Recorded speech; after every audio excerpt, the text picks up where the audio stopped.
الفاتحة.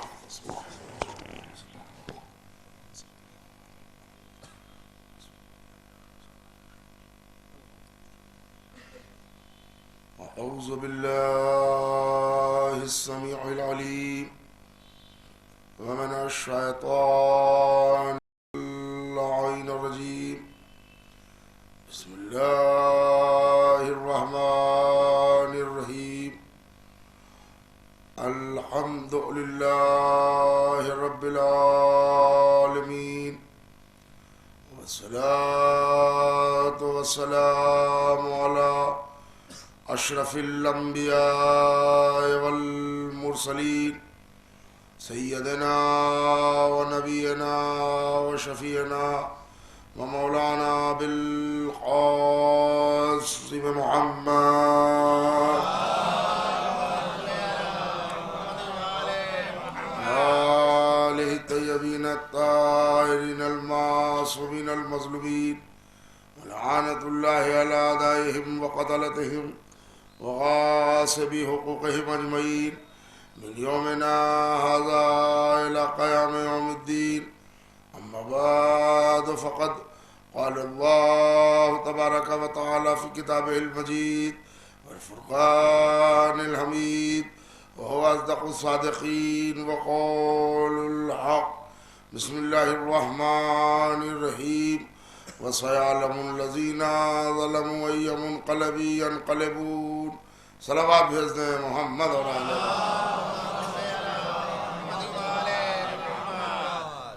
معزز اور بہت ہی لائق عزت و احترام سامعین، یہ سلسلہ مجالس تاریخ شجاعت و جرت کا ایک شاہکار ہے جو دشمنان اہل بیت پر غضب قہر الہی بن کے ٹوٹا. اس مرد جری کا نام ہے مختار ابن ابی عبیدہ ثقفی. ہم ان کے حالات اور انہوں نے جو دشمنان اہل بیت کو کیفر کردار تک پہنچایا اس کو سننے کے لیے جمع ہوئے ہیں، اور اس کو 6 نشستوں میں تقسیم کیا گیا ہے، جس کا سلسلہ اور جس کی ابتدا آج ہو رہی ہے. یقینی طور پر آج ذرا موسم نے ذرا حالات تبدیل کر دیے اور شروع ہونے میں بھی کوئی 5-10 منٹ کی تاخیر ہو گئی، اور مومنین کی وہ تعداد جو تذکرہ مختار میں قابل لحاظ ہوا کرتی ہے اس میں ذرا سا تھوڑا سا فرق آیا ہے، مگر بہرحال وہ کوئی ایسا فرق نہیں ہے کہ جس سے کہا جائے کہ مجلس کے لائق مومنین نہیں ہے. مولا کے چاہنے والوں کا مجمع ہے. ذکر مختار سننے والے فدائیان اہل بیت ہمارے سامنے بیٹھے ہیں. شعراء کرام نے بہترین کلام آپ کے درمیان، اور خاص طور سے ہمارے منور صاحب اور انور صاحب اور جناب رضی صاحب نے جو آپ کے درمیان مسدس سے پورے ذہن کو بنا دیا، اس سے ایسا لگا کہ آپ آمادہ ہیں گفتگو سننے کے لیے.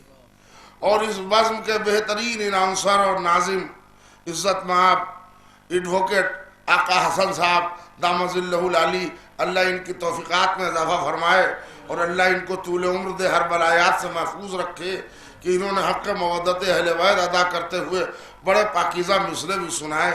اب 1-2 شعر انہوں نے ہمارے سلسلے سے بھی کہا، وہ ان کی بزرگی تھی اور ہمارا برپن نہ تھا. میرے سرکار، حقیقت یہ ہے کہ ہم کیا مجلس پڑھیں، یہ لوگ کیا شعر پڑھیں گے اور آپ کیا سنیے گا، جب تک ہمارے دلوں میں محبت اہل بیت کا دریا ٹھاٹے نہ مار رہا ہو. باب اہل بیت کے مدحت میں دم لب کھولنے کے لیے پہلی شرط ہے ماں کا نیک ہونا، باپ کا ایک ہونا. صلوات پڑھ دیں محمد اور آل محمد. میرے سرکار سے یہی سے شروع کرنا، پہلی شرط اس کی ہے.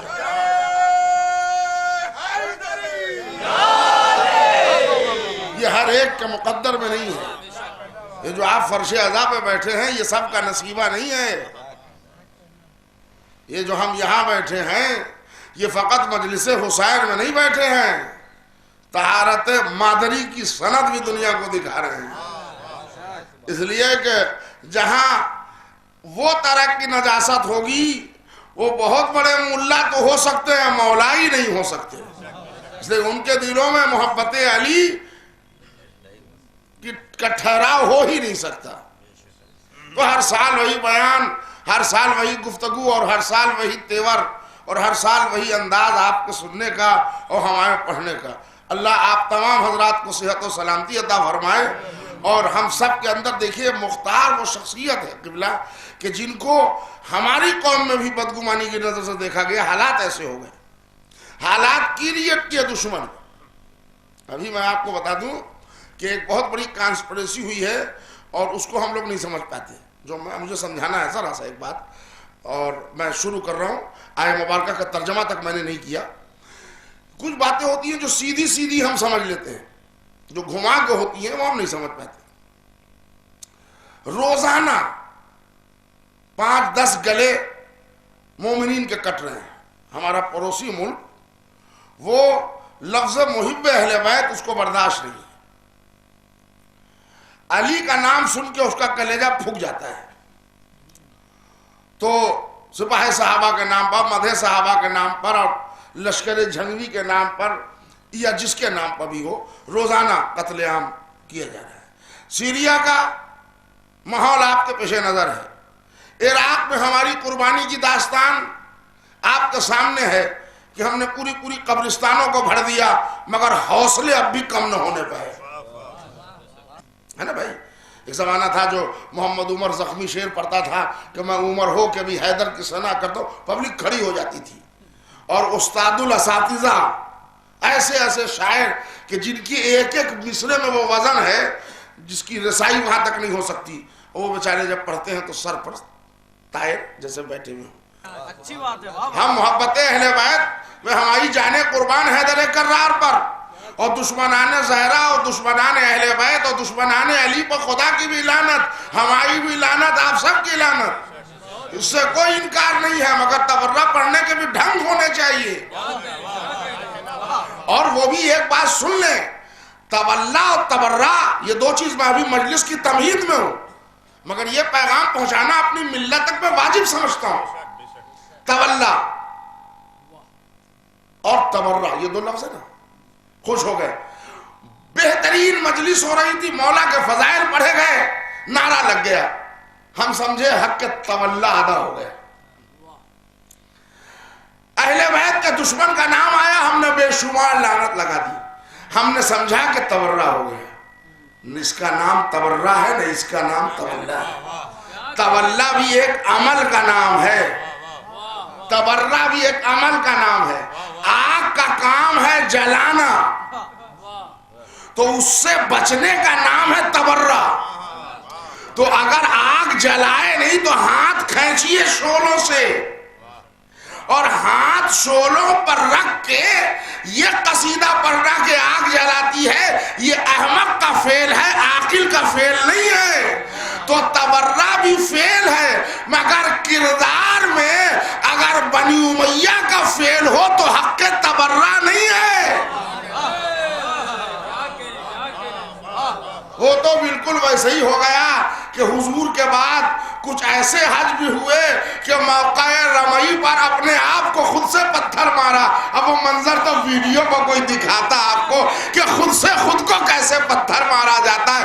بڑے نے بھی مارا، چھوٹے نے بھی مارا. صلوات بھیجیے محمد اور آل محمد.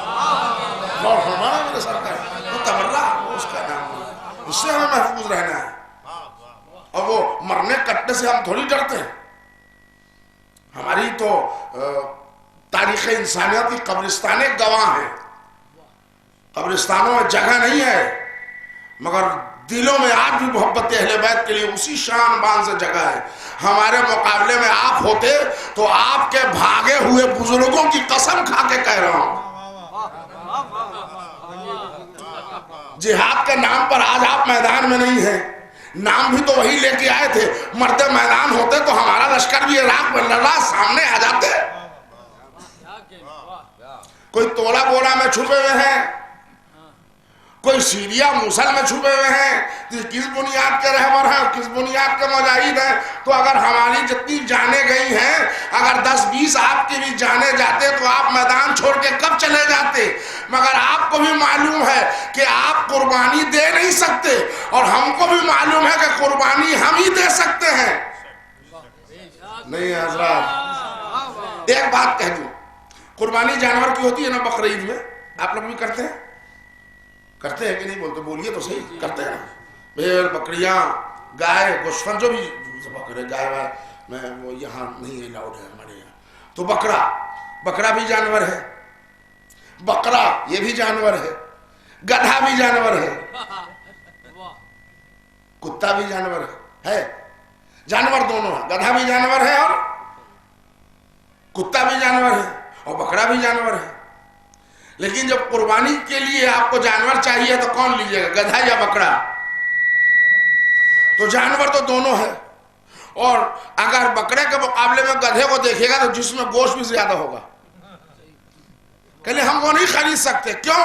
کہہ لیں گے ہم کو قربانی کرنی ہے اور وہ حرام جانور ہے, یہ حلال جانور ہے, یہی فیصلہ ہے. ہماری جانیں نہیں جا رہی ہیں, یہ قربانیاں ہو رہی ہیں. آپ اس میدان میں ٹک بھی نہیں سکتے, اس لیے کہ حلال کی قربانی ہوتی ہے, حرام کی قربانی نہیں ہوتی. آپ کی جائز ہی نہیں ہے.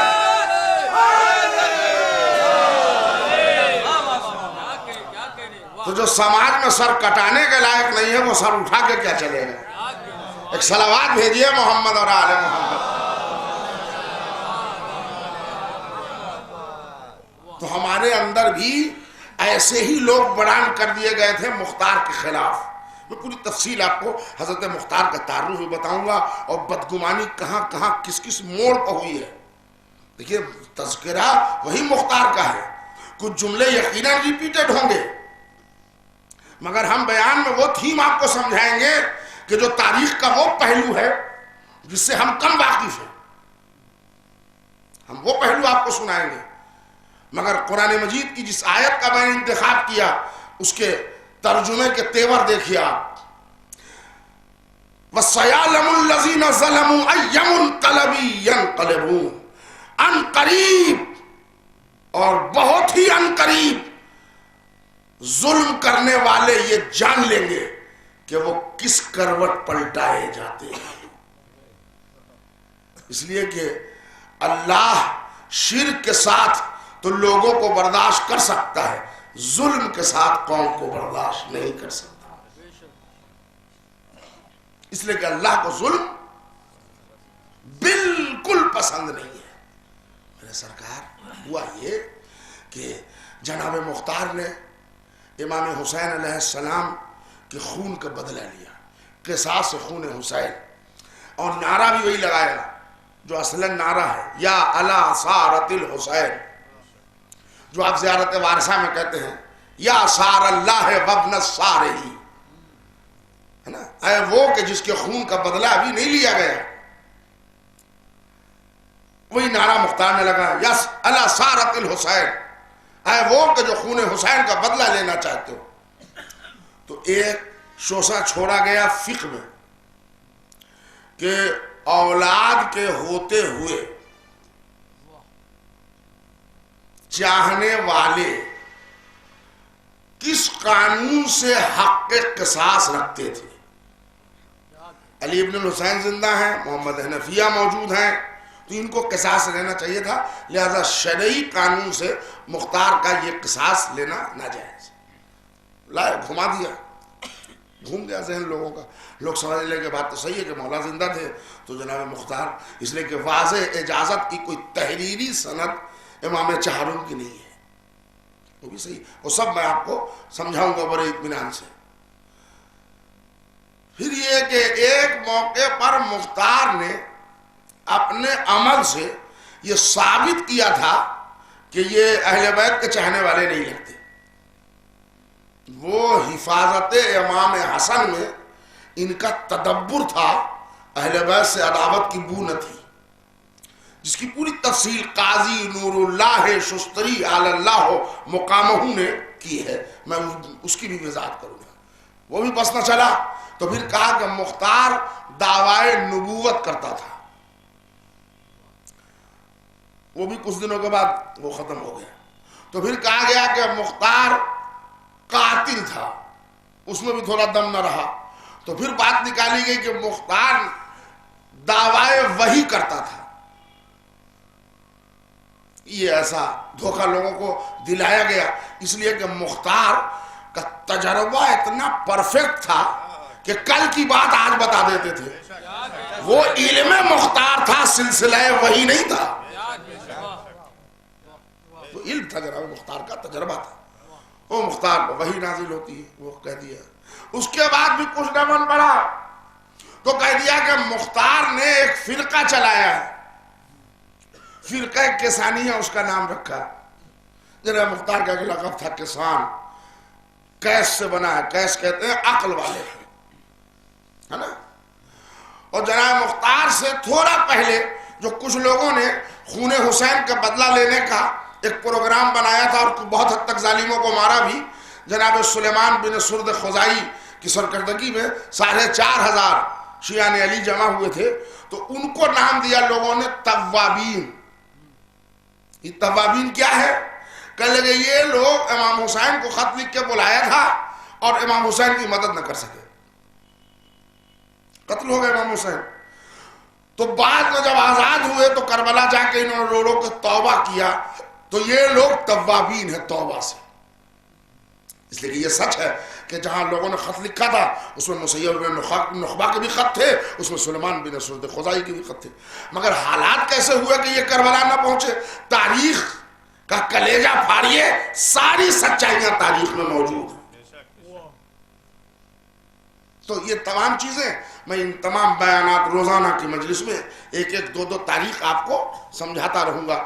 مختار نہ دعوی نبوت کرنے والا تھا، مختار نہ فرقہ کسانیہ چلانے والا تھا، مختار نہ قاتل تھا، مختار نہ یہ کہ وہ قصاص سے خون حسین نہیں رکھتا تھا، ایسا بھی نہیں تھا۔ سارا اقدام مختار کا عین شریعت کے آئینے میں تھا۔ یہ پوری چیزیں آپ کو 6 مجلسوں میں بتانے کی کوشش کروں۔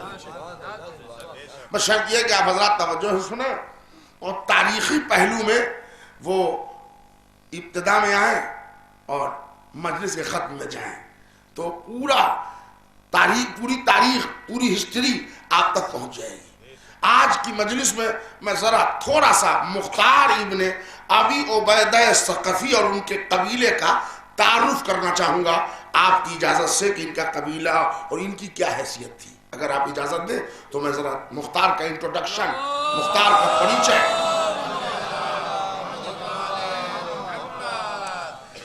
دیکھیے عرب میں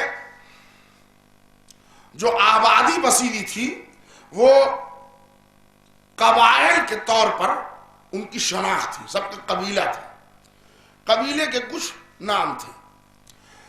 جس وقت کربلا کا واقعہ ہوا ہے اس وقت اس حجاز میں، شام میں اور عراق میں، یہ جو پورا پینیسولا ہے عرب کا، اس میں فقط 17 قبیلے تھے، قبائل تھے جو قبیلوں میں لوگ بٹے ہوئے ہیں۔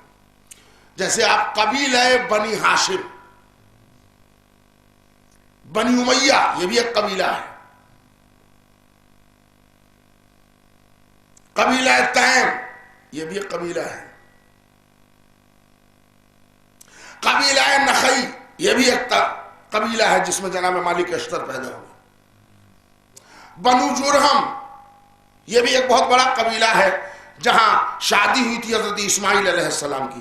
تو یعنی قبیلہ بنی ہاشم کا ایک سلسلہ قبیلہ بنو جرہم سے ملتا ہے، نانی حالی سلسلہ۔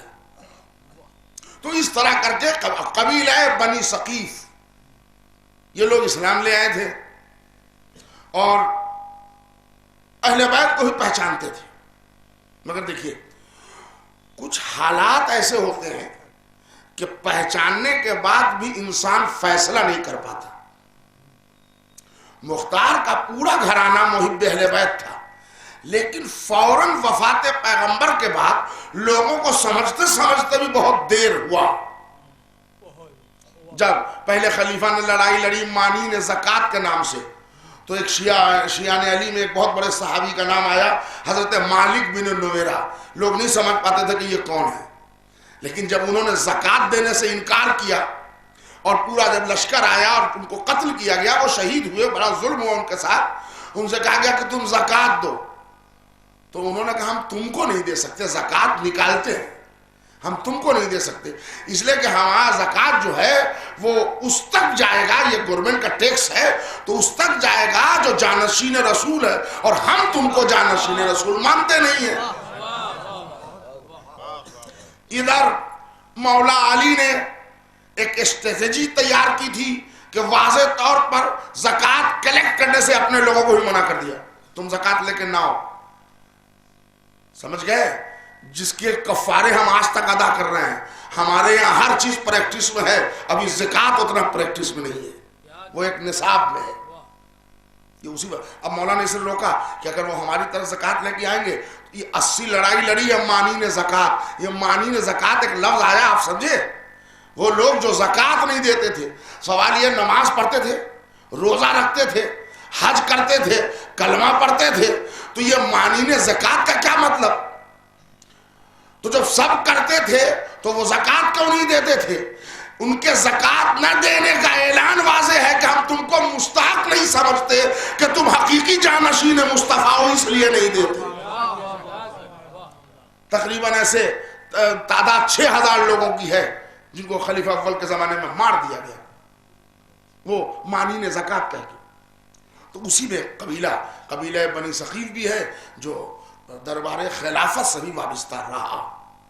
اس کا مطلب یہ نہیں ہے کہ اہل بیت سے بہت قریب نہیں تھے. ذرا میں ان کے قبیلے کا تعارف کر رہا ہوں جناب مختار کے، ورنہ تاریخ گواہ ہے. علامہ مجلسی علیہ الرحمہ نے لکھا ہے کہ ابو عبیدہ سن 1 ہجری میں حضور سرور کائنات کی خدمت میں ایک چھوٹے سے بچے کو لے کے آئے، اور انگڑائی لیتا ہوا ایک بچہ دستے عبیدہ پہ تھا، اور وہ جھک کے آئے اور انہوں نے رسول اللہ کو سلام کیا اور کہا، وہ جناب ابو عبیدہ صحابی رسول تھے، انہوں نے دیا بچے کو کہ یہ بچہ پیدا ہوا ہے، یا رسول اللہ آپ اس کا نام رکھ دیجئے. تو رسول اللہ نے کہا کہ اس کا نام مختار زیادہ اچھا لگے گا. اس کو رسول اللہ نے اپنے داہنے ہاتھ کو اٹھا کے انگشت شہادت لے کے اس کے پیشانی پر پھیر دیا، اور اس کے بعد جب عبیدہ جانے لگے تو اللہ کے رسول نے کھڑے ہو کے کہا، عبیدہ مبارک ہو، یہ تمہارا بیٹا نہیں ہے، اہل بیت کے گھر کی امانت ہے. تو اتنی بات عبیدہ نہیں سمجھتے تھے، مگر یہ کہہ کے کہ مختار کے باپ شیعہ نہیں تھے، تاریخ میں ہنگامہ مچا دیا گیا صرف اس لیے کہ ایران میں وہ خلیفہ وقت کے حکم سے لڑنے گئے تھے. وہ ایران گئے تھے لڑنے، فتح ایران میں وہ گئے تھے، اور وہاں ہاتھیوں سے کچل کے جناب ابو عبیدہ شہید ہو گئے. تو اب لوگوں نے گل مچایا کہ مختار تو شیعہ ہی نہیں تھا، اس لیے اگر شیعہ ہوتا تو ان کے باپ بھلا اس لشکر میں کیوں جاتے. اب اس چھٹنی کو میں اگر سناؤں تو میں تاریخ سے واقف ہوں، گھنٹوں مجھے لگے گا اور آپ بھی بور ہو جائیں گے. یہ باپ کیا تھا، بیٹا کیا تھا. ارے اولاد ماں باپ کے کردار کا آئینہ دار ہوتا ہے. مختار کے رگوں میں مچلتا ہوا محبت اہل بیت تربیت والدین کا نتیجہ تھا.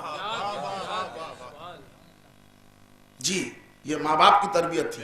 عبیدہ صحابی تھے، اس پر ابھی بہت بڑا ایک سیمینار ہوا، آپ حضرات یوٹیوب پر جا کے دیکھ سکتے ہیں، کہ جہاں ہمارے علماء اہل سنت نے وہ مختار کے سلسلے سے بدگمانی پر ایک پروگرام کیا، ڈیبیٹ کیا، تو اس میں ایک اہل سنت والجماعت کے بہت بڑے عالم انہوں نے آ کے بیان دیا کہ ہم لوگوں کو مختار کے خلاف بھڑکایا جاتا ہے، مختار بھی اولاد صحابہ ہے اور خود مختار بھی صحابی ہے۔ ظاہر سی بات ہے کہ جس نے آنکھ کھول کے رسالت کو دیکھا ہو، آپ کتنی لمبی فہرست بھی صحابہ کی بنائیں، مختار کا نام اس میں سے نہیں کٹے گا۔ عمر کے اعتبار سے امام حسین علیہ السلام سے 2 برس بڑے ہیں جناب مختار، 6 برس کا سن ہے جناب مختار کے۔ مدینے کی ایک گلی میں جناب سلمان، جناب ابوذر، جناب مقداد بن الاسود اور جناب حجر ابن عدی، جناب ساسا ابن سومان، یہ سب مولا کے چاہنے والے ہیں، یہ جا رہے ہیں آگے آگے مولا کائنات ہے۔ وہاں محلے کے 10 بچے کھیل رہے ہیں، اس میں ایک زلف دراز رکھنے والا 6 سال کا بچہ، اگر آپ حضرات نے ٹی وی میں دیکھا ہو، بڑے بڑے بال مختار کے، یہ مختار کے بچپنے کا شوق تھا، بڑی زلفیں۔ تو تمام بچوں کے درمیان سے مولا علی نے اس بچوں کو گود میں اٹھایا اور بال میں جو مٹی لگ گئی تھی زمین کو، اس کو اپنے ہاتھ سے جھاڑا۔ یہ علی نہیں جھاڑ رہا ہے، یہ دست ید اللہ ہے جو ناصر حسین کی خدمت کر رہا ہے۔ یہ وہی ہاتھ ہے، ارے کیا سن رہے ہیں آپ، یہ وہی ہاتھ ہے جس نے پتلا آدم بنایا تھا۔ یہ متبرک و بابرکت ہاتھ، اور اس کے بعد پیار کیا، پیشانی چوما، پھر بچوں میں چھوڑ دیا۔ حیرت ہے سلمان کو، حیرت ہے ابوذر کو، حیرت ہے حجر ابن عدی کو کہ یہ کیا ہو گیا۔ ابوذر آخر بول ہی پڑے، میرے مولا اتنے بچوں میں آپ کی توجہ اس بچے کی طرف اتنی تھی، ہم اس راز کو نہ سمجھیں۔ کہ ابوذر ابھی اس راز کے کھلنے میں بہت وقت ہے، تم ہمارے چاہنے والے ہو تو میں بتا دوں، میری زوجہ کے آنکھ کی ٹھنڈک کا نام ہے یہ بچہ۔ یہ قبیلہ ہے بنی ثقیف کا بچہ ہے۔ اچھا ایک موقع، 2 موقع پر کربلا میں مختار یاد کیا گیا۔ میں قبیلے کا تعارف اب کراؤں گا، پہلے آپ یہ سن لیں کہ 2 موقع پر جناب مختار کربلا میں یاد کیے گئے، میں پوری سند کے ساتھ پڑھا ہوں۔ ایک موقع تب تھا جب علی اکبر کے کلیجے پر برچھی ماری سنان ابن انس نے، تب امام حسین علیہ السلام نے عمر سعد کو دیکھا اور دیکھ کے کہا، یا ابن سعد، وہ دن دور نہیں ہے کہ اللہ ثقیف کے ایک جوان کو تجھ پر مسلط کرے گا، اور عمر سعد تو زندگی بچانے کے حربے تلاشے گا، مگر وہ جوان جو قبیلہ بنی ثقیف سے اٹھے گا وہ تم سے تمہارا حق حیات چھین کر رہے گا۔ ایک موقع وہ تھا، اور ایک موقع یہ تھا کہ جب شام غریبہ میں شمر نے جناب زینب کی چادر چھینی تو بی بی نے کہا کہ ہم نبی زادیاں ہیں، ہماری طرف آگے مت بڑھ۔ تو اس ملعون نے آپ کے چہرے پر تازیانہ مار دیا، جناب زینب کے چہرے پر تازیانہ مار دیا ظالم نے۔ تو اس تازیانے کی ضرب اتنی کاری تھی کہ شہزادی نے پلٹ کے ایک مرتبہ آواز دی، او ذلیل ماں کے ذلیل بیٹے، آج تو مجھے مظلوم سمجھ کے تازیانے مار رہا ہے، ایک دن آئے گا کہ ثقیف کا ایک جوان تیرے جسم پر اتنے تازیانے مارے گا کہ تیرے جسم پر کوئی جگہ نہ بچے گی۔ آج زینب منزل امتحان میں ہے۔ میرے دوستو، اب میں تاریخ پڑھ رہا ہوں، مگر تاریخ میں کچھ چیزیں ایسی آ جاتی ہیں کہ دلوں پر کسی کا قبضہ نہیں ہے، اور ہم آنسو کو کبھی بلاتے نہیں ہیں، یہ نمائندہ محبت اہل بیت یہ آ جاتے ہیں۔ بس اب میں 2 جملے آپ کو ثقیف کا تعارف کرا دوں۔ مختار 60 برس کے سن میں بھی یاد کیے گئے. مختار زبان رسالت پر بھی، زبان رسالت ولایت پر بھی، مولا علی کی زبان پر بھی، اور جناب زینب کی زبان پر بھی جناب مختار کا نام ہے. یہ ہے مختار کا فیملی بیک گراؤنڈ. ثقیف کا قبیلہ عرب کے 5 بڑے عزتدار قبیلوں میں تھا. سنیے یہاں سے 5 سے 10 منٹ، مجلس ٹھیک 8:30 بجے ختم ہو جائے گی انشاءاللہ. جناب 9:30 بجے، جی معاف کیجیے، اس لیے کہ 8:30 میں ممبر بیٹھا ہوں، 1 گھنٹے میں مجلس ختم کر دوں گا. موسم آج ذرا اس لائق نہیں ہے کہ مجلس بہت طولانی پڑی جائے، اور ویسے روزانہ یہی خیال رکھا جائے گا، آپ حضرات کو زحمت نہ ہو، اس لیے کہ ہم عبادت کرنے آئے ہیں. پہلو بدلتے ہوئے عبادت میں لطف نہیں ہے. کیفیت اور دل جمعی کے ساتھ جو عبادت ہو، اللہ کے یہاں کثرت عمل نہیں دیکھا جاتا ہے، کیفیت عمل دیکھا جاتا ہے. اور مجلس کے لیے کوئی ضروری نہیں کہ 2 گھنٹے کی ہوگی تو ہی مجلس ہوگی، مجلس تو مکمل ہو گئی. ابھی ایک ذکر کیا اور آپ نے مکمل گریہ کر لیا، اب اور مجلس کے لیے کیا چاہیے؟ لیکن ہم بیان اپنی نسلوں تک، دیکھیے تاریخ کا پہنچانا ہماری نسلوں کے لیے اب بہت ضروری ہے، اس لیے کہ اس کی کوتاہی میری ہے. یہ میں ذمہ دار ہوں کہ میں بھی ایک ممبر کا خطیب ہوں کہ اپنی مجلس اور اپنی خطابت کی گھنگرج زمانے پر قائم رہے. اس لیے ہم بھی تاریخ کے بہت سارے گوشے چھوڑتے چلے جاتے ہیں. یہ غلطی میری ہے، میں اس کو ایڈمٹ کرتا ہوں. اس لیے کہ 2-4 باتیں جب ہوئی تو لوگ چپ ہو جائیں گے، جب چپ ہو جائیں گے تو سلوات نہیں پڑھیں گے، نعرہ نہیں لگائیں گے، تو پبلک بعد میں کہتی ہے کہ آج مولانا کی مجلس چلی نہیں. پھر ہم نے دیکھا کہ اب نسلیں چاہیں جہاں چاہیں، مجلس ہی چلانا ہے، تو ہم حقیقت سے الگ جانے لگے، مجلس چلانے لگے. میرے دوستو، اور اس چکر میں یہ ہوا کہ مجلسیں تو چلنے لگی، نسلیں کھسکنے لگی. اور اگر نسلیں کھسکنے نہ لگی تو ذرا یہ بتائیے کہ اتنی مہذب قوم تبرک کے نام پر لڑائی لڑے؟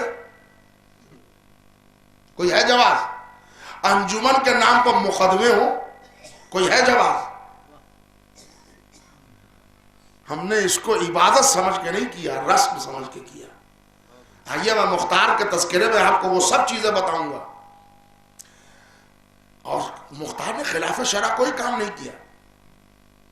جیسا کہ ابھی ہمارے رضوی بسوانی صاحب اعلان کر رہے تھے اور سب اعلان بھی ہوا، یہ قرآن اندازی ہوگی. 1-2 منٹ دیجئے، ایک صلوات پڑھ کے محمد علیہ، صرف 2 منٹ. آپ حضرات جو مجلس میں آئے ہیں، بڑا مرتبہ ہے آپ کا، بڑی ہی عزت ہے آپ کی. آپ کی عزت دنیا کا دولت مند بھی نہیں سمجھ سکتا. اگر عزاداروں کی عظمت کوئی جان سکتا ہے تو اس ذات کا نام ہے فاطمہ زہرا یا علی ابن الحسین زین العابدین. ہم کو اپنی حیثیت کا پتہ نہیں ہے کہ ہم کیا ہیں. جس دن آپ کو اور ہم کو یہ معلوم ہو جائے کہ ہم جس جگہ بیٹھ کے اٹھتے ہیں فرشتے اس کو چومتے ہیں، تو اس دن اپنی حیثیت کا پتہ چلے گا کیا ہے. اعلان ہو رہا ہے کہ قرآن اندازی ہوگی. کس لیے؟ کربلا لوگ جائیں گے، کوئی ایک آدمی جائے گا، روزانہ ایک ہوگی قرآن اندازی. اب مجلس کے بعد روز روز رزلٹ نکالا جائے گا یا بعد میں، یہ مجھے نہیں معلوم، مگر ایک ہی آدمی صحیح کوئی ایک جائے گا. زیارت کربلا کی تڑپ ہر دل میں ہے، لیکن کبھی تھوڑا سا دل میں نوجوان بھائیوں سے کہہ رہا ہوں، بزرگوں سے معافی مانگوں گا اس لیے کہ وہ عمر میں ہم سے بڑے ہیں، میں ان کے لیے حق کی اصلاح نہیں رکھتا. نوجوانوں سے کہ کبھی یہ سمجھ کے کہ ہم کیوں جانے لگے قرآن کے پیسے سے زیارت. دیکھیے زیارت میں پورے شریعت کی تھیم الگ ہے. میں اس کی سند دے رہا ہوں.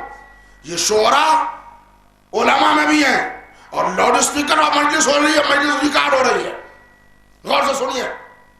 اگر آج کی سردی میں نماز صبح کے وقت آپ کے جسم میں ہر کسی حرارت ہو کہ ایسا لگ رہا ہے کہ تیز سردی سے بخار ہے،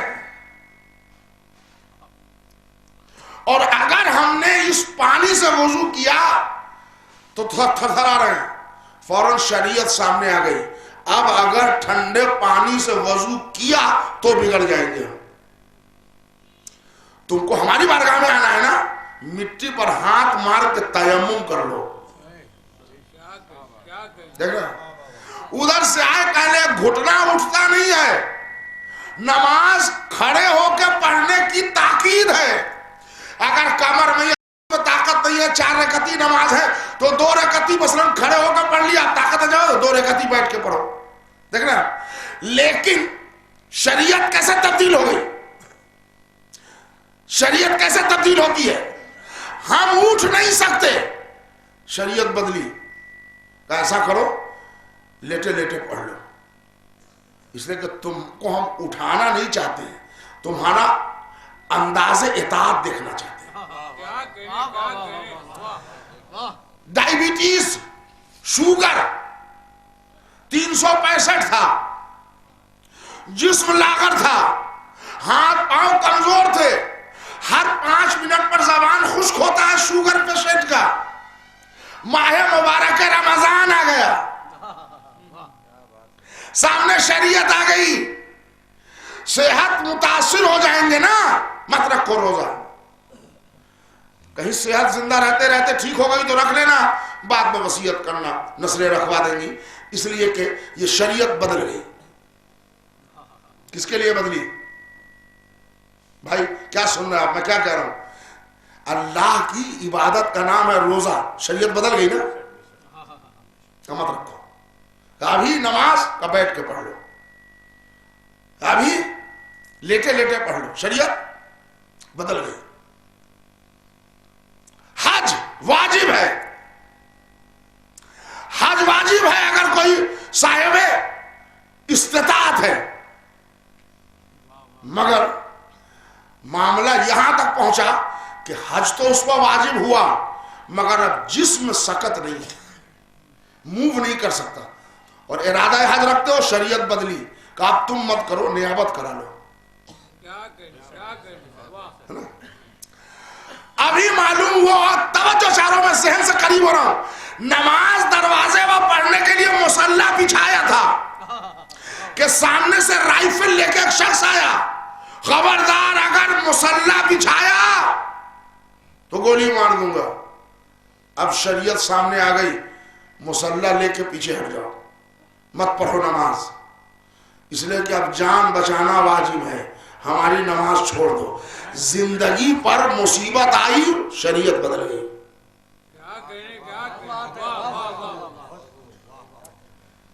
اسی شریعت بدلنے کے تحت پورے ایران کے علماء نے فتویٰ دیا اور حج کا بائیکاٹ کیا پچھلے سال, اس لیے کہ ایئر بیفور لاسٹ حاجی ان کی بد انتظامی سے مارے گئے, ہے نا. ہم جا رہے تھے حج کے لیے, معلوم یہ ہوا کہ وہاں بلاسٹ کر دیا جائے گا اور ہنگامہ ہوگا. شریعت سامنے آ گئی, چھوڑ دو حج, ہم نپٹ لیں گے, تم ہمارے بندے ہو. جان پر کھیل کے حج نہیں چاہیے. کیا کہنا چاہ رہا ہوں, اگر آپ جگہ ہیں, جان پر کھیل کے نماز نہیں چاہیے, جان پر کھیل کے روزہ نہیں چاہیے, مگر ساری شریعتیں ایک طرف آ جائیے. زیارت قبر حسین,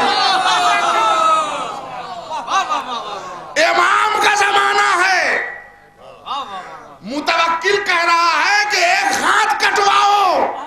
امام نے فتویٰ نہیں دیا کہ ہاتھ بچاؤ, زیارت چھوڑو.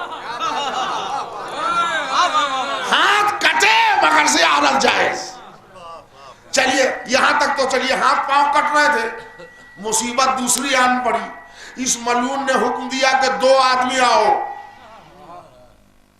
ایک آدمی جان دو, ایک آدمی کو زیارت کا ویزا ملے گا. اب جاؤ.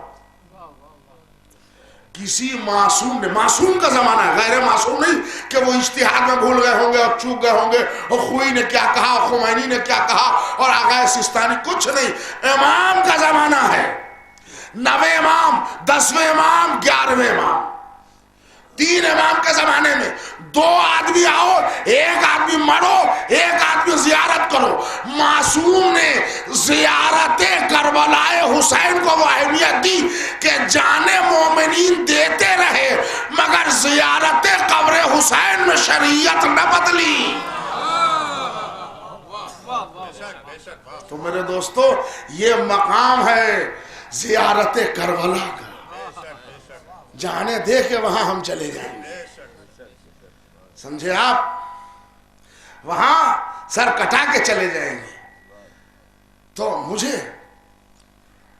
میں محفل میں بھی آیا تھا، میں اپنے دل کی بات کہہ رہا ہوں، آپ برسوں سے آ رہا ہوں، 20-22 سال سے آپ کے درمیان، بچہ مجھے جانتا ہے، میں بھی جانتا ہوں، مجھے مچکا چاپلوسی کی عادت نہیں ہے، مگر حقیقتاً اس سال بانی مجلس نے ہمارے دل کے مطابق کام کیا کہ مختار کے تذکرے میں کربلا کی زیارت کا ذکر ہونا ہی چاہیے۔ تاریخ عالم و آدم میں پہلا مرد ہے مختار جس نے کربلا میں روضہ حسین تعمیر کیا تھا۔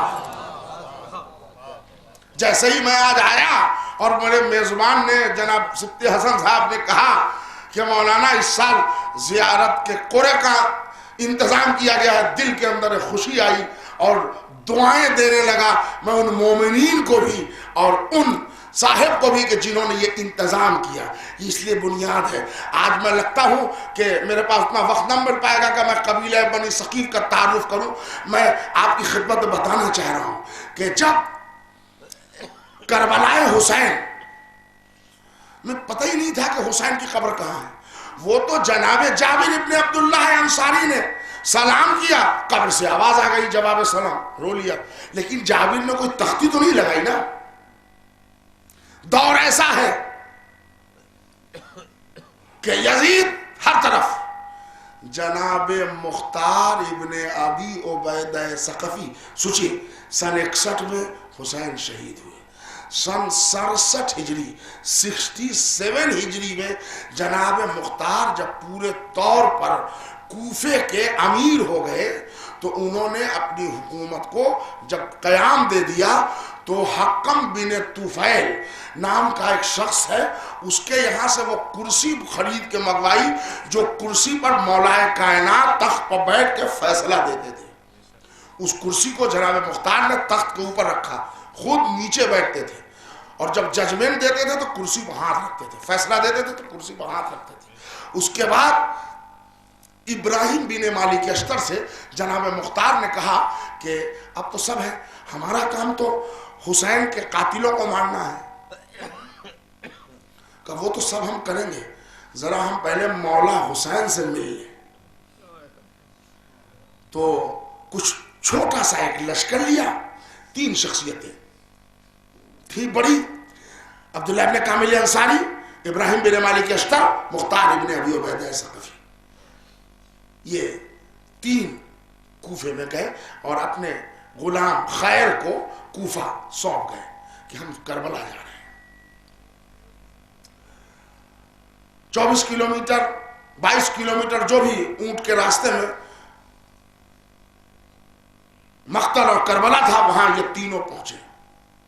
وہاں ایک گنج شہیدہ ہے، ایک جگہ کچھ قبریں ہیں جہاں شہداء کے سر دفن ہیں، اور ایک جگہ ایک قبر ہے جو ایک قبر ہے، اور ذرا اس سے پیچھے ہٹ کے بھی ایک قبر ہے، مگر دیکھنے میں بڑی چھوٹی قبر ہے۔ کیسے پتا چلے کہ مولا حسین کی قبر کون ہے؟ جناب مختار اس قبروں کے درمیان کھڑے ہو گئے، وہ کہا ابراہیم یہ کیسے پتہ لگے کہ میرا مولا کہاں لیٹا ہے؟ ہاں یہ تو بڑی دشواری ہے، پتہ کرنا پڑے گا۔ تو جناب مختار نے رونا شروع کیا کھڑے ہو کے، تو مولا میرا وعدہ ہے کہ جب آپ کے قبر کے نشان مجھے معلوم ہو جائے تو میں آج ہی اس کی نشانی برپا کروں گا۔ جب تک عبداللہ ابن کامل انصاری اس محلے میں چلے آئے جہاں بنی اسد کے لوگ رہتے ہیں، عبداللہ ابن کامل انصاری نے کہا جب میرا مولا حسین کو دفن کیا گیا تھا وہ تمہارے خانوادہ کی عورتیں گئی تھی نا، کچھ لوگ گئے تھے؟ ہاں۔ کہا چلو ہمارے سردار آئے ہیں، ذرا اندازہ بتا دو کہ قبر حسین کون ہے۔ وہاں آئے تو ان لوگوں نے بتایا کہ یہ ہے قبر حسین، اور وہ کیا ہے کہ وہ گنج شہیدہ ہے۔ اور کہا وہ جو پیچھے ایک چھوٹی سی قبر ہے وہ کون بچہ وہاں دفن ہوا؟ تو اس نے کہا رہے بچہ بات واپس لے، یہ بچے کی قبر نہیں ہے، علمدار لشکر حسینی ابو الفضل العباس کی قبر ہے۔ بس اتنا سننا تھا کہ مختار نے دونوں ہاتھ سر پر رکھا اور قبر حسین پر گر کے کہ مولا پرسہ بعد میں دوں گا، ہماری سمجھ میں نہ آیا اتنا قداور جوان میرا آقا عباس یہ چھوٹی قبر کیسے ہے؟ ابھی رو کے سر پٹخی رہے تھے کہ بنی اسد کی عورتوں نے بتایا ارے چھوٹی قبر کا سبب یہ ہے کہ آپ کے آقا کی میت اتنی ٹکڑے ٹکڑے تھی کہ سجاد نے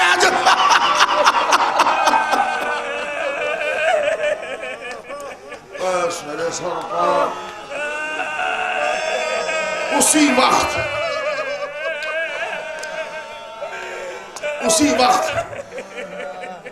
بازار زیارت کی داستان سنیے، مجلس تمام ہو جائے۔ اسی وقت جناب ابراہیم بن مالک اشتر آبادی کے علاقے میں آئے، پتھر کے بڑے بڑے 8 کھمبے لے کے گھوڑے میں باندھ کے پوری طاقت سے یہ تینوں مل کے لائے، 4 کونے پر وہ پتھر گارا امام حسین کے اور 4 کونے پر پتھر گارا مولا عباس کے، اور وہ بیچ میں جو جگہ ہے اس کو کہتے ہیں نا بین الحرمین، وہاں کچھ گھاس اگے تھے۔ تو اب دیکھیں ذرا منظر دیکھیں، مولا کے چاہنے والے ہیں آپ، مصائب کے بغیر آپ رو رہے ہیں۔ تو مختار نے کہا کہ اب تو قبر کے نشان دے دیا ابراہیم، اب کیا کریں؟ تو ابراہیم نے کہا اب تو چلنا چاہیے۔ تو مختار نے کہا چلنا تو چاہیے مگر تم کو معلوم ہے نا میرا مولا کا لاشا بے گور و کفن پڑا تھا، تم کو یہ بھی معلوم ہے میری شہزادی زینب یہ کہہ کے روئی تھی بھیا چادر ہوتی۔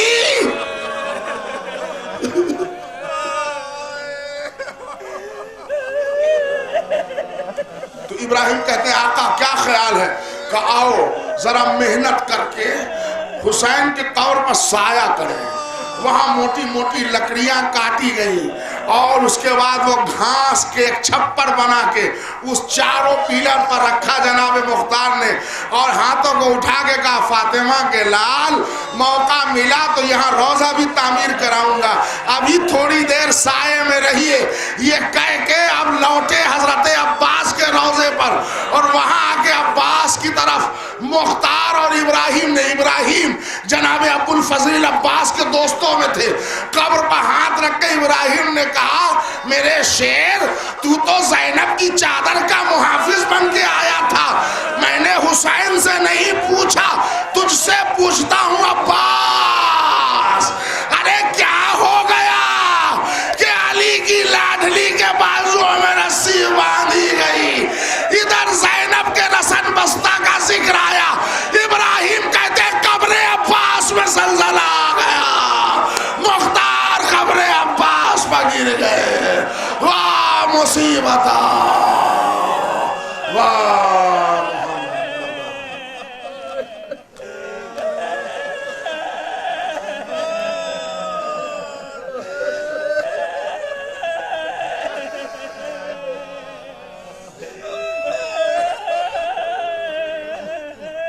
سيعلم الذين ظلموا أي منقلب ينقلبون إنا لله وإنا إليه راجعون رضا بقضائه وتسلیما لأمره۔ پروردگارہ ان آنسوں کو رومال فاطمہ زہرا میں جگہ، پروردگارہ تیری قدرت دیکھ رہی ہے، تیری مشیت، یہ مومنین ذکر مصائب کے ختم ہونے کے بعد بھی بآواز بلند رو رہے ہیں۔ مولا ان کے دلوں میں جو نیک تمنائیں ہیں اسے پورا فرما۔ مولا یہ عزادار آرزو رکھتے ہیں ہم سب کو زیارت قبر حسین کرا دیں، پروردگارہ ہم سب کو زیارت حج سے مشرف فرما۔ میرے اللہ حسین کا واسطہ ہم سب کے گناہان کبیرہ و صغیرہ کو معاف فرما۔ اس مجلس میں جتنے مومن مومنات آئے ہیں ان کو بھی شاد و آباد رکھ، ان کے تمام عزیز اقارب رشتہ داروں کو شاد و آباد رکھ۔ پروردگارہ تو مسبب الاسباب ہے،